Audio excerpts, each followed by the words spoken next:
we've been calling her Queen Camilla for a while on the Times. Well, I called her the Queen the other day, and quite a few texters contacted us to say, no, say Queen Consort. Yes, it's an interesting one. I mean, if you look back at precedent, every consort to date has gone by the name of Queen and then their actual name. Think of Queen Elizabeth, the Queen Mother, and Queen Mary. So it's a weird old thing that some people sort of make a song and dance about it when it comes to Camilla, because, you know, that is who she is. She's married to the king. I suppose it goes back to the slight fudge by Clarence House at the time in 2005 when they got married. And there was that statement they put out saying she will be known as Princess Consort when she gets married, which no one really ever believed was going to happen. So I think it's just, for now, the palace feel confident enough with, I suppose, public mood and acceptance of Camilla that it shouldn't be an issue that she's known by what all consorts married to kings are, by their name, Queen Camilla. Yeah, I mean, I guess we have to acknowledge that for most people in the country, they've got, frankly, other fish to fry at the moment than Yes. what we call King Charles's consort, partner, whatever it might be. But nevertheless, it is of some significance. And there is some more information around today about what's going to happen on the big day itself. We got confirmation from Buckingham Palace last night of the fact that Prince George and some of Queen Camilla's grandchildren will be have a role again, which we revealed in the Sunday Times a few months ago. So they're going to be pages of honour, and we'll see George holding his grandfather's train robe. I think we'll see Camilla's grandsons doing the same for her. And we also saw a new portrait of the King and Queen and this rather amazing invitation that's going out, beautifully designed, filled with all sorts of symbols very, dear to Charles. There was a green man there sort of referencing his eco-credentials and all sorts of flowers and different things. But they're sort of ramping it up a bit, the palace now. I think it's 1 month to go and they want to try and pique interest.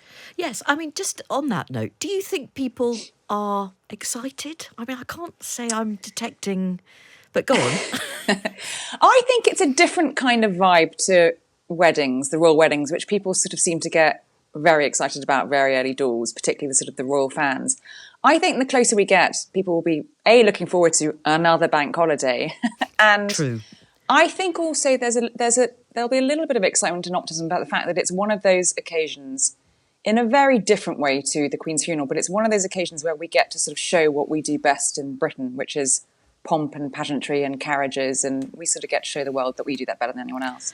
I'm excited. I don't want to suggest for 1 minute that I'm not excited. But good. I just want to speak for those who may not be quite as filled with anticipation. I mean, I am concerned, rather parochially, about the weather, because if it absolutely buckets down on May the 6th, and it's not beyond the bounds of possibility, that might be quite challenging. It did bucket down for the late Queen's coronation, and famously, some visiting heads of state decided to keep their carriages open and others didn't. But I don't think it didn't put a dampener on the Queen. When we think back of the images and the archive and the photography from the Queen's coronation, no one really focuses on the rain. It was more about the splendour. I think even if it rains, we'll be all right. Okay, possibly actually the ultimate British occasion in that case. Yes. And tell me a little bit about something I didn't know existed, I must admit, a dine and sleep evening at Windsor Castle. The King is going to have, presumably, these events quite regularly. There was one last night. It was his first, and who was there? Gosh, you're getting me on my week off when I haven't read all the papers. Do you want me to tell you? Why don't you? I'm just going to sprinkle some names. Okay, Alexander McCall Smith, the novelist. Yes. Imtiaz Dharka, who's a poet, and her daughter Aisha Dharka, an actress from the Star Wars series, and Gareth Southgate. Well, I'll tell you where these stem from. These stem from the lunches that the late Queen and Prince Philip used to have very often at Buckingham Palace, where they would get the great and the good and or people they were just sort of interested in. I remember talking to authors who'd been, and I remember talking to Michael Malpergo about it actually last year.